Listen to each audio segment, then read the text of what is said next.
KSHB 41 News starts now. It's a sight everyone in Kansas City knows, right? The downtown Marriott Hotel lit up in red and gold.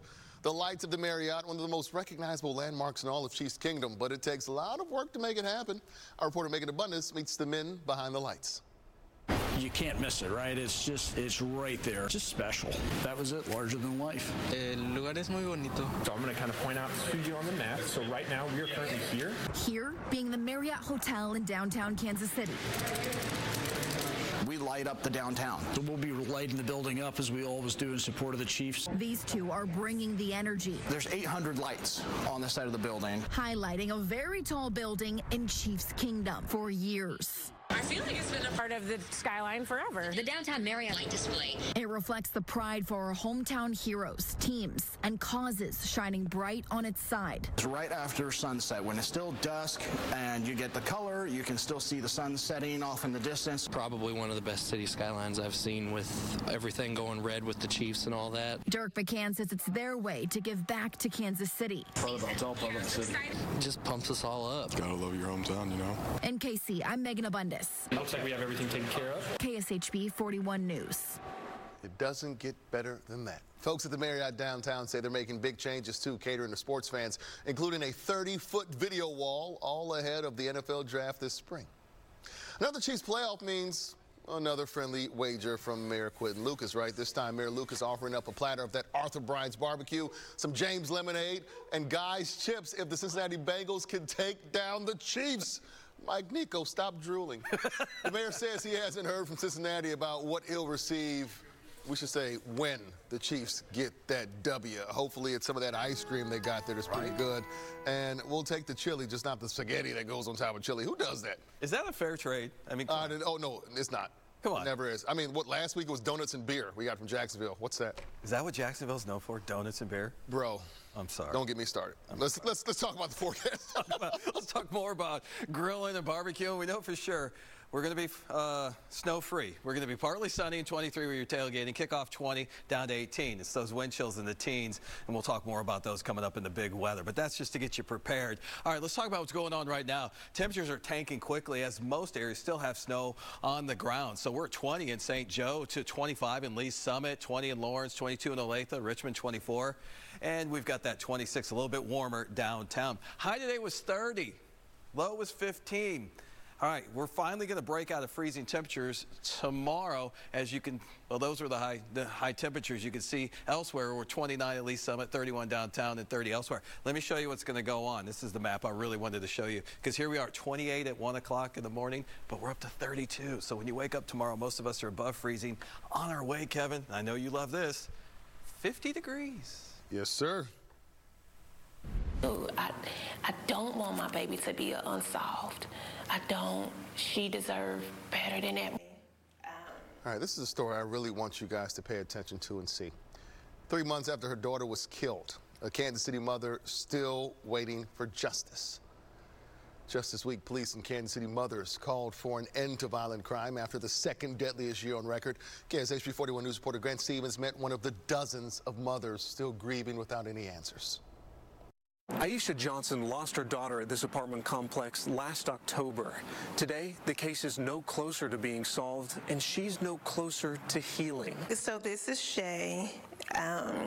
She looks so pretty in this picture. Johnson's kids used to tease her. All their lives, they was like, you always taking pictures, you always taking pictures. What mom doesn't love photos and videos of their kids so full of life? How to love.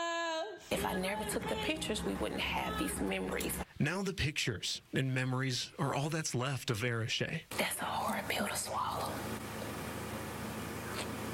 Both in my hand. To see her birth certificate and to have her death certificate. It isn't getting any easier. A mother should never have to bury a child. Never. And so I'll never be okay again. I'm okay. I have peace, but not to ever hear or be able to touch my daughter.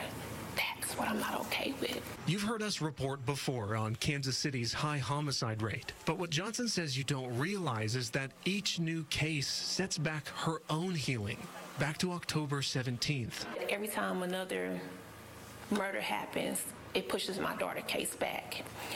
And so it's like, okay, here we go again. We're going back to square one. They say time heals all wounds, but Johnson says this one won't. It's not going to ever heal.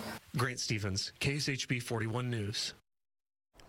You know, if you or someone you know is impacted by gun violence or homicide, you just know how tough it is and how much closure could mean to you. Sadly, there are many more families still waiting for answers like Aisha. Kansas City, Missouri saw 169 homicides last year. Fewer than half of them have been cleared, meaning solved and sent to the prosecutor's office for charges.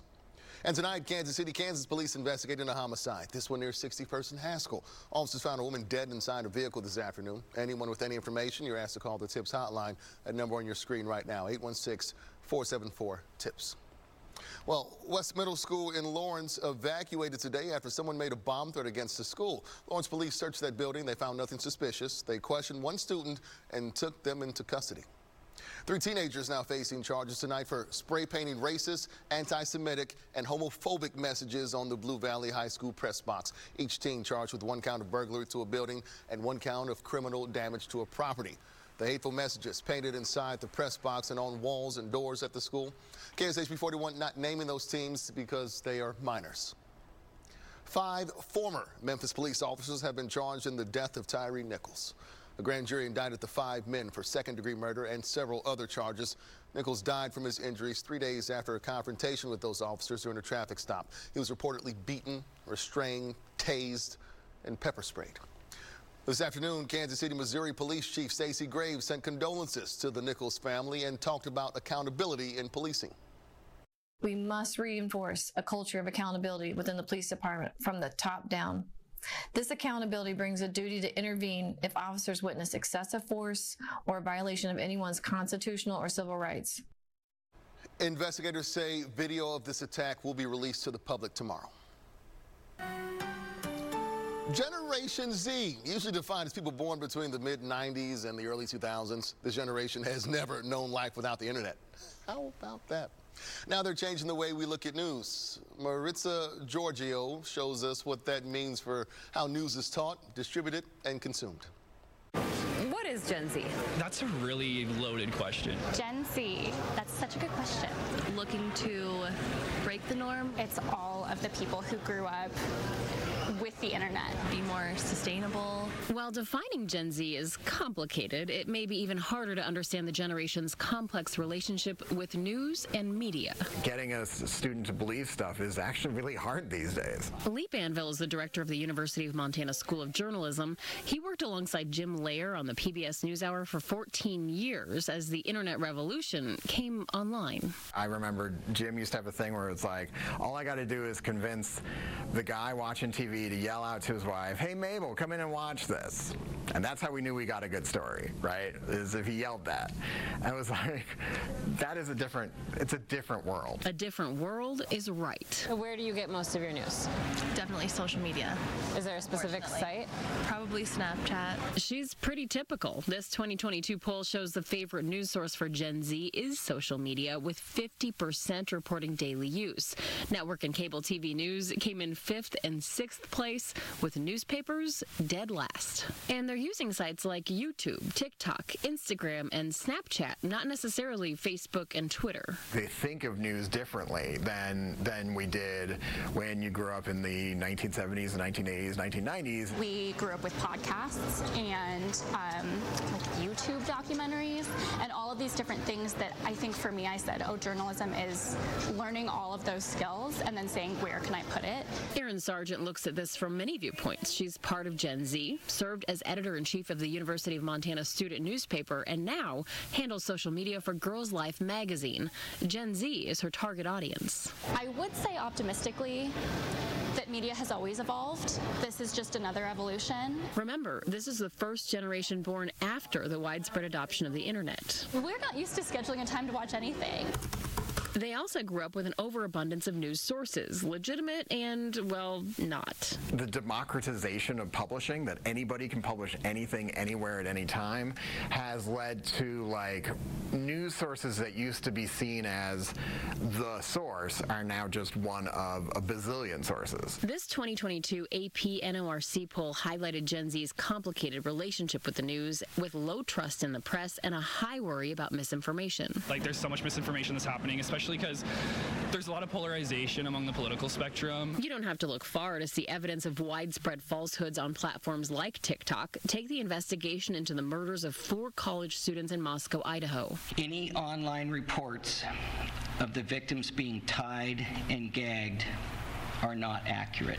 Amateur detectives use social media platforms to openly speculate who was to blame and what happened. Some named innocent people as suspects. Officials scrambled to put a stop to it as the investigation played out. Please rely on official sources of information.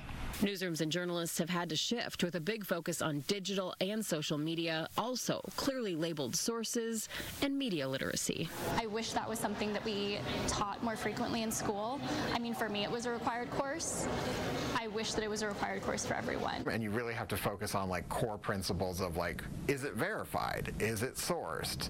And care less about like, where did you get it? Your credibility is everything. And it's not even your organization's credibility, it's like your credibility. There's one more thing we learned from these young people. I think there's something fun in things that are retro. What's old is new again, and as we learned, especially if it has the right endorsement. If the Kardashians, for example, were to like endorse like a newspaper or something, I think a lot of people would be out there. I love the habit of sitting down and watching the local news and seeing the weather and everything.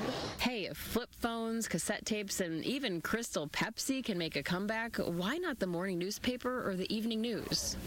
Maritza Giorgio, Scripps News, Missoula, Montana. Does Crystal Pepsi really need to come back, though? I don't know. Coming up, former mayors talk all things Kansas City. Hear what they think about the Royals moving downtown. I don't think I've ever had Crystal Pepsi, honestly. All right, let's talk about the cold air. It's dislodged from the icy grip of the North Pole. That blue and purple you see, that's what's headed our way as we flip the script and have a little weather whiplash this weekend. We'll talk about how warm to how cold it's going to be and if there's any snow in that transition. Still to come on One Tank Trips, we're redirecting our stress at Showdown Solutions in Independence. And all new One Take Trips with Deja Jones tomorrow morning at 6 a.m. on KSHB 41.